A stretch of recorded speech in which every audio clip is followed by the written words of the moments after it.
Jamaicans stranded overseas due to the closure of our borders to incoming flights will now be able to come home. The policy takes effect tomorrow, June 1.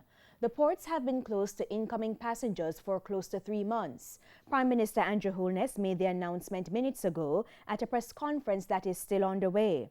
As for foreigners, they can start coming into Jamaica as of June 15.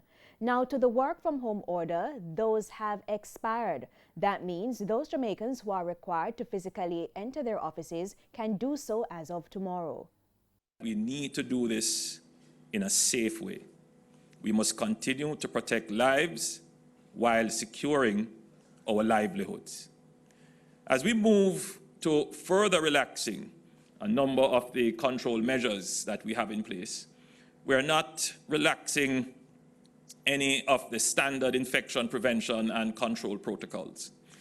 And as such, measures such as wearing masks, sanitizing or hand washing and cleaning surfaces, and practicing social distancing, those measures which have served us well, we must continue to ensure that these measures are observed faithfully to control the spread of the disease. Please note, however, that if our numbers start to rise significantly, we will reimpose tighter restrictions. And Prime Minister Andrew Holness also gave an update on the number of COVID-19 cases. Jamaica now has recorded 5 additional cases of COVID-19, pushing the total to 586. 21 persons recovered today. Mr. Holness also outlined some curfew changes, and that includes a 10 p.m. to 5 a.m. curfew from June 14 to 30.